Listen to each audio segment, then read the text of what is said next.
नमस्कार दोस्तों, YouTube Brajesh Pathak channel में बहुत बहुत स्वागत है। प्रणाम है मेरा आप लोगों को। मैं एक बहुत ही अच्छा प्रसंग लेके आया हूँ, श्रद्धा के फूल। श्रद्धा के फूल बहुत ही अच्छा प्रसंग है दोस्तों, इसे अंत तक जरूर सुनिएगा और अंत तक जो ही सुनिएगा वही समझ पाइएगा। चलिए दोस्तों, तब शुरू करते हैं ये प्रसंग की ओर। एक बार किसी गांव में एक बड़े संत महात्मा का अपने शिष्यों सहित आगमन हुआ। सब इस होड़ में लग गए कि क्या भेंट किया जाए। इधर गांव में एक गरीब मोची था। उसने देखा कि मेरे घर के बाहर के तालाब में बेमौसम एक कमल का फूल खिला है। उसकी इच्छा हुई कि आज नगर में महात्मा आए हैं और सब लोग तो उधर ही गए हैं, आज हमारा काम चलेगा नहीं। आज यह फूल बेचकर ही गुजारा कर लें। वह तालाब के अंदर कीचड़ में घुस गया, कमल के फूल को लेकर आया, केले के पत्ते का दोना बनाया और उनके अंदर कमल का फूल रख दिया। पानी की कुछ बूंदें कमल पर पड़ी हुई थी और वह बहुत सुंदर दिखाई दे रहा था। इतने देर में एक सेठ पास आया और आते ही कहा, क्यों फूल बेचने की इच्छा है? आज हम आपको 2 चांदी के रुपये दे सकते हैं। अब मोची ने सोचा कि 1-2 आने के फूल इसके 2 रुपये दिए जा रहे हैं। वह आश्चर्य में पड़ गया। इतनी देर में नगर सेठ आया। उसने कहा, भाई फूल बहुत अच्छा है, यह फूल हमें दे दो, हम इसके 10 चांदी के सिक्के देंगे। मोची ने सोचा, क्या बहुत कीमती है ये फूल? नगर सेठ ने कहा, मेरी इच्छा है कि मैं महात्मा के चरणों में यह फूल रखूं, इसलिए इसकी कीमत लगाने आया हूं।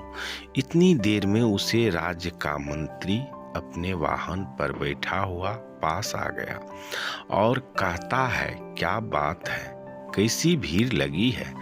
अब लोग कुछ बताते इससे पहले ही उसका ध्यान उस फूल की तरफ गया। उसने पूछा, यह फूल बेचोगे? हम उसके 100 सिक्के दे सकते हैं, क्योंकि महात्मा आए हुए हैं। ये सिक्के तो कोई कीमत नहीं रखते। जब हम यह फूल लेकर जाएंगे तो सारे गांव में चर्चा तो होगी कि महात्मा ने केवल मंत्री का भेंट किया हुआ ही फूल स्वीकार किया। हमारी बहुत ज्यादा चर्चा होगी, इसलिए हमारी इच्छा है कि यह फूल हम भेंट करें। और कहते हैं कि थोड़ी देर के बाद राजा ने भीड़ को देखा। देखने के बाद वजीर से पूछा कि क्या बात है? वजीर ने बताया कि फूल का सौदा चल रहा है। राजा ने देखते ही कहा, इसको हमारी तरफ से 1000 चांदी के सिक्के भेंट करो, यह फूल हम लेना चाहते हैं। गरीब मोची ने कहा, लोगे तो तभी जब हम बेचेंगे, हम बेचना ही नहीं चाहते। अब राजा कहता है कि बेचोगे क्यों नहीं? उसने कहा कि जब महात्मा के चरणों में सब कुछ न कुछ भेंट करने के लिए पहुंच रहे हैं, तो ये फूल इस गरीब की तरफ से आज उनके चरणों में भेंट होगा। राजा बोला, देख लो, 1000 चांदी के सिक्के से तुम्हारी पीढ़ियां दर पीढ़ियां तर सकती है। गरीब मोची ने कहा, मैंने तो आज तक राजाओं की संपत्ति से किसी को तरते नहीं देखा, लेकिन महान पुरुषों की आशीर्वाद से तो लोगों को जरूर तरते देखा है। राजा मुस्कुराया और कह उठा, तेरी बात में दम है, तेरी मर्जी, तू ही भेंट कर ले। अब राजा तो उस उद्यान में चला गया जहां महात्मा ठहरे हुए थे और बहुत जल्दी चर्चा महात्मा के कानों तक भी पहुंच गई कि आज कोई आदमी फूल लेकर आ रहा है जिसकी कीमत बहुत लगी है। वह गरीब आदमी है, इसलिए फूल बेचने निकला था जिससे कि उसका गुजारा होता। जैसे ही वह गरीब मोची फूल लेकर पहुंचा तो शिष्यों ने कहा, महात्मा से कहा कि वह व्यक्ति आ गया है।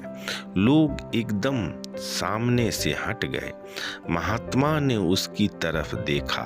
मोची फूल लेकर जैसे ही पहुंचा तो उसकी आंखों में से आंसू बरसने लगे।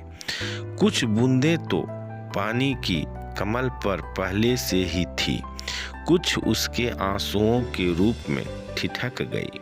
कमल फूल पर रोते हुए इसने कहा, सबने तो बहुत बहुत कीमती चीजें आपके चरणों में भेंट की होगी, लेकिन हम गरीब के पास यह कमल का फूल और जन्म जन्मांतरों का पाप, जो पाप मैंने किए हैं उनके आंसू आंखों में भरे पड़े हैं, उनको आज आपके चरणों में चढ़ाने आया हूँ।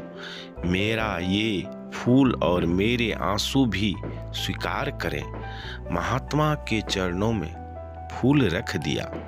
गरीब मोची घुटने के बल बैठ गया। संत महात्मा ने अपने शिष्य आनंद को बुलाया और कहा, देख रहे हो आनंद, हजारों साल में भी कोई राजा इतना नहीं कमा पाया जितना इस गरीब इंसान ने आज एक पल में ही कमा लिया। इसका समर्पण श्रेष्ठ हो गया। इसने मन का भाव दे दिया। एकमात्र ये मन का भाव ही है जिससे हम ईश्वर की कृपा प्राप्त कर सकते हैं। उस कृपा के आगे त्रिलोकी का सामान भी कोई अहमियत नहीं रखता। सभी कथा सुनने वाले को मेरा विनय सहित प्रणाम है। जाते जाते जय श्री राम है। कर सकते हैं तो कर दे लाइक, सब्सक्राइब, कमेंट का काम खुश होंगे हनुमान। चुकी विनती करता हूँ ब्रजेश इनको सुबह और शाम। जय श्री राम, जय श्री राम, जय हनुमान, जय हनुमान, जय जय श्री राम।